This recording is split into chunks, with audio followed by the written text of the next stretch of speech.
Video शुरू करने से पहले चैनल को सब्सक्राइब करना न भूलें और हाँ, बेल आइकन भी प्रेस करें। नमस्कार, मैं सुनील वर्मा ध्येय आईएएस टीम की ओर से आपका स्वागत करता हूं ध्येय टीवी पर। हम बात करेंगे डेली करंट अफेयर्स के अपने प्रोग्राम पर, जैसा कि हम प्रतिदिन करते आए हैं। इस वीडियो में मैं दो टॉपिक डिस्कस कर रहा हूं। पहला जो टॉपिक है, इसमें हम बात करेंगे रोहिंग्या शरणार्थियों के विषय में। आपको पता है कि रोहिंग्या शरणार्थी वर्तमान समय में विश्व के सबसे बड़े शरणार्थियों में से एक माने जाते हैं। यह मूल देश अपने म्यांमार से विस्थापित होकर बड़ी संख्या में विश्व के विभिन्न देशों में निवास कर रहे हैं, लेकिन वहां पर भी शरणार्थी हैं, इनके साथ दोयम दर्जे का व्यवहार होता है। लेकिन इस समय यह कई तरह की आर्थिक और सामाजिक चुनौतियों का सामना कर रहे हैं, जिसके कारण इनके सामने कई तरह के संकट उत्पन्न हुए। कुछ संकट तो इतने भयावह हैं कि इन्होंने अपना जान जोखिम में डालकर अब फिर से विस्थापन का एक नया दौर प्रारंभ कर दिया। तो समझेंगे कि आखिर रोहिंग्या समुदाय अब कौन कौन से संकटों का सामना कर रहे हैं। और जो दूसरा टॉपिक है, उसमें हम बात करेंगे अमेरिका के विषय में और समझेंगे अमेरिका ने जो है कि स्ट्राइक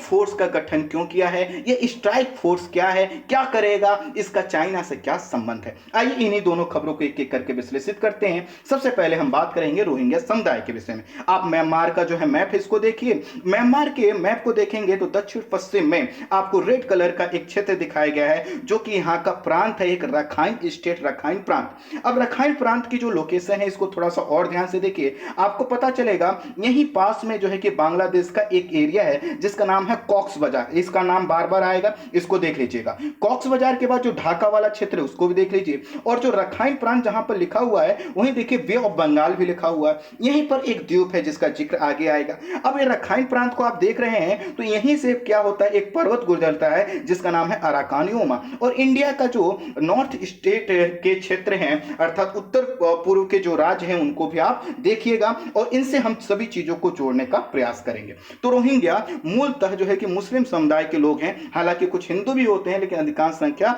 मुस्लिम समुदाय के लोगों की होती है। ये पश्चिमी म्यांमार के रखाइन प्रांत से संबंधित है। रखाइन प्रांत की जो राजधानी है सितवे है और रोहिंग्या समुदाय के लोगों को अरकानी भारतीय भी कहा जाता है। इस वजह से कहा जाता है क्योंकि यहाँ पर जो अराकान योमा वाला क्षेत्र है वहां पड़ता है, इसी के कारण इनको अरकाइन भारतीय कहा जाता है। भारतीय इसलिए वजह से कहा जाता है क्योंकि म्यांमार के लोगों का कहना है ये हमारे लोग नहीं है, बल्कि जब यहाँ पर ब्रिटिश रूल था, अंग्रेजी सत्ता थी, तब यह लोग प्रवास करके म्यांमार में आ गए थे। इसी कारण इनको अराकानी जो है कि भारतीय के नाम से भी जाना जाता है। म्यांमार की जो भाषा है वो बर्मी भाषा बोली जाती है, लेकिन जो रोहिंग्या समुदाय के लोग हैं वह बंगाली भाषा की एक उपभाषा बोलते हैं। और यह जो है कि क्या करता है, भाषाई तौर पर जो है कि रोहिंग्या समुदाय को म्यांमार की जो अधिकांश जनसंख्या उससे अलग कर देता है। म्यांमार का, जैसा कि हमने कहा, मानना है कि उपनिवेश का जब शासन था उस समय यह लोग जो म्यांमार में आए और इसी के कारण ना तो वहां पर एक कल्चरल इनका जुड़ाव बन पाया है और ना ही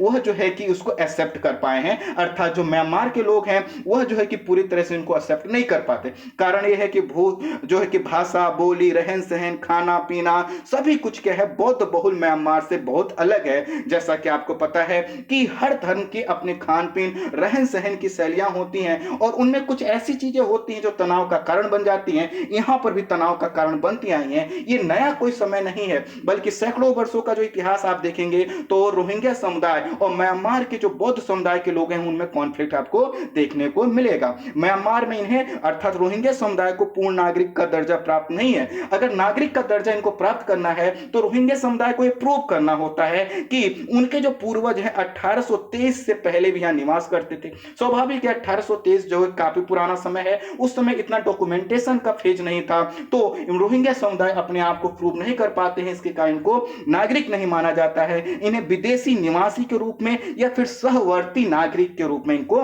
देखा जाता है। आपको पता है कि वर्ष 2016-17 में म्यांमार की सेना ने क्या किया था, रोहिंग्या समुदाय की बड़ी संख्या में हत्या की थी। कई लोगों ने इसको जनसंहार तक नाम दिया था और म्यांमार सेना की इस हरकत से डर कर लाखों जो है कि रोहिंग्या समुदाय के लोग म्यांमार छोड़ने लगे। लगे। और आज की कंडीशन ये है कि बांग्लादेश में लगभग 10 लाख, म्यांमार में केवल और केवल 5 लाख, पाकिस्तान में 2 लाख, सऊदी अरब में लगभग 4 लाख, थाईलैंड में 1 लाख, मलेशिया और भारत में 40-40 हजार, और ऐसे ही बड़ी संख्या में रोहिंग्या समुदाय के लोग कई देशों में रहते हैं। इससे यह पता चलता है जहां के मूल लोग थे वहीं इनकी जनसंख्या काफी घट गई है। स्वाभाविक है, जब एक समुदाय के साथ बार बार जो है कि प्रताड़ना का व्यवहार किया जाएगा, उनके साथ दोयम दर्जे का व्यवहार किया जाएगा, उनको जान की सुरक्षा नहीं होगी, तो क्या होगा, कहीं ना कहीं विस्थापित होगा। क्योंकि 2016-17 में यहां पर जो आंग सान सू की सरकार थी उन पर यह आरोप लगा, लेकिन उस समय उन्होंने सेना का पक्ष लिया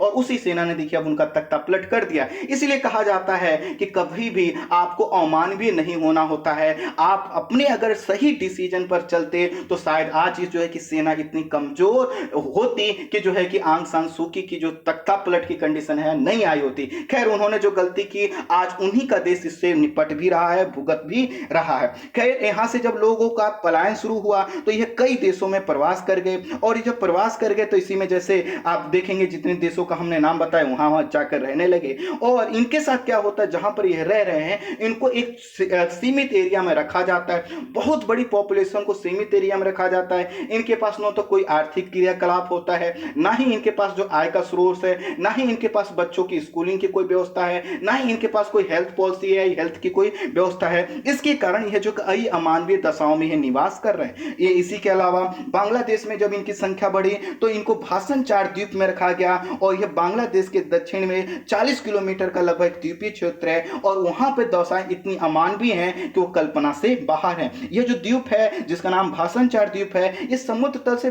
मात्र 2 मीटर ऊंचा है। इससे यहाँ के जो लोग हैं वो डरे हुए हैं कि कभी अगर भयंकर तूफान जैसा कि अभी आया था अगर इस जो है कि द्वीप से टकराता है तो यहाँ के लोगों का क्या हाल होगा। इसके अलावा ये जो भाषण चार द्वीप है ये 15 साल ही पहले ही समुद्र से ऊपर आया, अर्थात यह जो है कि अभी ऊपर आया, इसको बहुत लंबे समय नहीं हुआ, तो इस तरह से भूगर्भीय दृष्टिकोण से भी स्थिर नहीं है। तो रोहिंग्या समुदाय इसको बहुत बड़ा एक चुनौती के रूप में स्वीकार करता है और इसे कहता है एक बहुत बड़ा जेल है।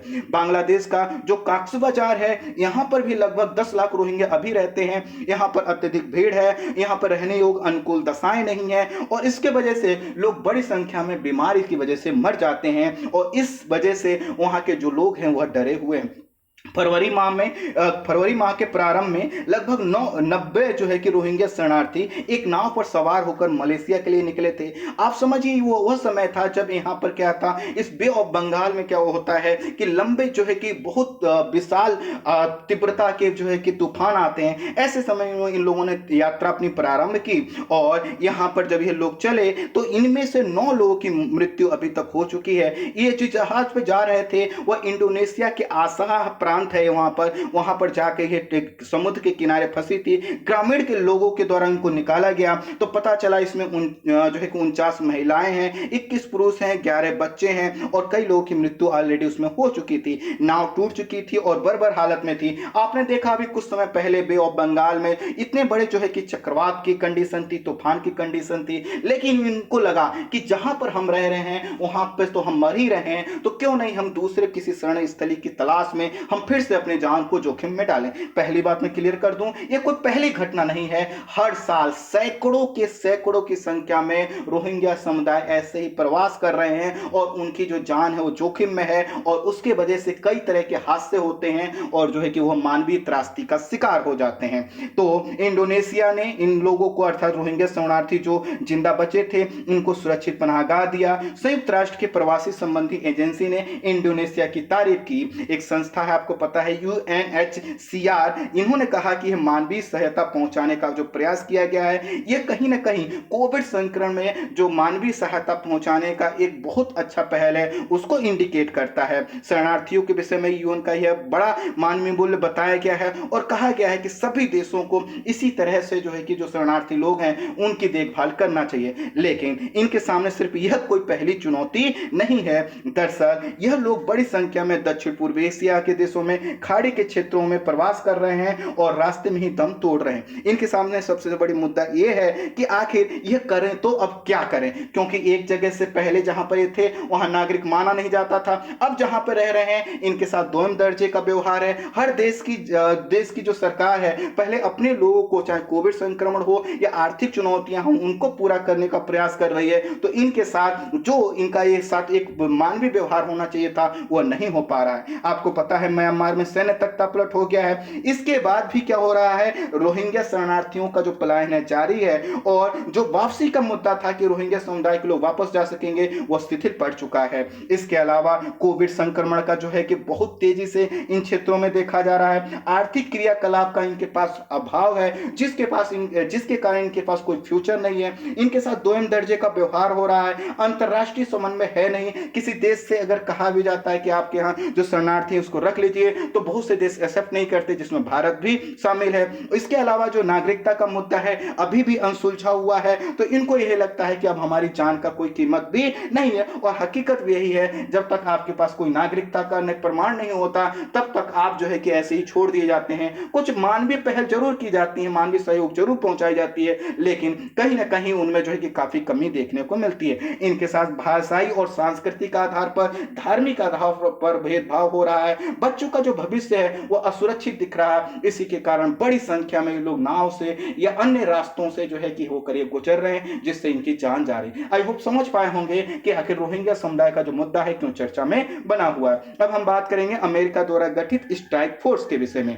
तो आपको पता है कि अमेरिका के जो राष्ट्रपति जो बिडेन या फिर आप उनको कहिए जो बाइडेन ने जब सत्ता में आए तो उन्होंने 100 दिन का एक रिव्यू पीरियड घोषित किया। रिव्यू पीरियड इसलिए घोषित किया, उनको पता चला कि जो भी वहां पे प्रोडक्शन होता है उसके लिए जो आवश्यक सामान है या जो रॉ मटेरियल है वह सिर्फ अमेरिका में तो बनता नहीं, वो विश्व के अन्य देशों से आता है। लेकिन उनको यह पता चला कि जब अमेरिका क्या करता है, किसी चीज का प्रोडक्शन कर रहा है, मान लेते हैं हम कह रहे हैं कि इलेक्ट्रिकल जो है कि व्हीकल बना रहा है, तो इलेक्ट्रिक जो व्हीकल है वह बनाने के लिए बहुत से इक्विपमेंट चाहिए होते हैं जो कि चाइना से जो है कि आयात किए जाते हैं। तो अमेरिका को लगा कि चाइना बार बार क्या करता है, उसमें अड़ंगा उत्पन्न करता है, किसी न किसी तरह से जो सप्लाई है उसमें डिले करता है और इसके वजह से अमेरिका में प्रोडक्शन प्रभावित होता है। इन सभी चीजों के लिए उन्होंने कहा कि ठीक है, हम 100 दिन का एक रिव्यू करते हैं और रिव्यू के बाद हम डिसीजन लेंगे कि आखिर किसके साथ क्या व्यवहार करना है। तो इस दौरान जो है कि 100 दिन में क्या हुआ कि अमेरिका ने चीन से आने वाले कच्चे माल या जितने भी उप उत्पाद हैं उनके आवागमन पर और जो सप्लाई चेन है उसकी समीक्षा की। समीक्षा में पता चला सेमीकंडक्टर से लेकर जो इलेक्ट्रिक वाहन की बैटरी है, आवश्यक सामान है जो फार्मास्यूटिकल्स के है, कंप्यूटर के आदि की जो सप्लाई है, चीन बार बार उसमें सप्लाई में क्या करता है, ब्रेक उत्पन्न करता है। निष्कर्ष ये निकाला गया कि ये जो 100 दिन का पीरियड है उसमें ये पता चला कि कहीं ना कहीं चाइना जानबूझकर क्या कर रहा है, सप्लाई को प्रभावित कर रहा है। इसी के कारण अब एक जो है कि स्ट्राइक फोर्स का गठन किया गया है, एक तरह का टास्क फोर्स है। तो स्ट्राइक फोर्स है ये देखेगा कि आर्थिक और व्यापारिक जो क्रियाएं होती हैं उसमें कोई देश ऐसा तो नहीं है व्यापार के नियमों का अपने तरह से यूज करके अमेरिका के हितों को प्रभावित कर रहा है। और इसी के कारण 8 जून को $250 बिलियन का एक बिल जो है कि अमेरिका में पास किया गया। और इसका उद्देश्य क्या है, इस बिल का उद्देश्य है कि चीन का जो बढ़ता हुआ आर्थिक और सैन्य प्रभुत्व है उसको रोका जाए। और बढ़ता हुआ आर्थिक और सैन्य प्रभुत्व इस वजह से रोकना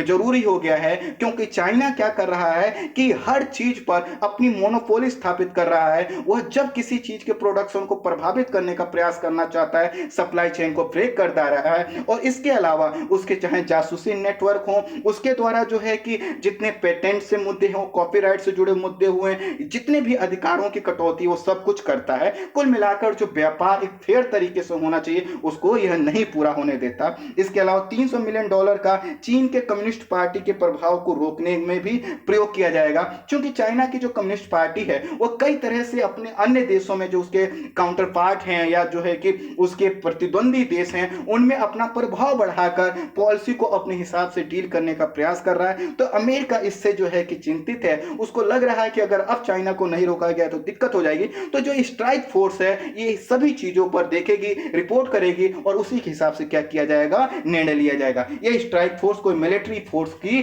भाग नहीं है, ध्यान रखिएगा। अमेरिका चीन के व्यापार, आर्थिक और सैन्य प्रभाव को अब मजबूत तरीके से नियंत्रित करने का प्रयास इसके माध्यम से करेगा। ये जो टास्क फोर्स है ये दरअसल जो वहां के मंत्रालय हैं, उस मंत्रालय में जो सचिव होते हैं उनका समूह होगा और हमेशा यह रिपोर्ट दिया करेंगे और रिपोर्ट्स के बाद क्या किया जाएगा, निर्णय लिया जाएगा। ये दरअसल सप्लाई चेन को मेंटेन करेंगे, घरेलू उत्पादन को बढ़ाने का प्रयास करेंगे जिससे चीन से जो आयात करने पर इनकी जो निर्भरता है वो कम हो सके। कुल मिलाकर जैसे हमने आत्मनिर्भर भारत की घोषणा की, इसी तरह से चाइना के व्यवहार से दुखी होकर अब ये सोच रहे हैं कि धीरे धीरे कैसे हम चाइना पर जो निर्भरता है उसको हम कम करें। इसके अलावा जो स्ट्राइक फोर्स है अनुचित व्यापार गतिविधियों को रोकेगा, इंटेलेक्चुअल प्रॉपर्टी राइट का जो उल्लंघन चाइना के द्वारा किया जाता है उस पर लगाम लगाएगा।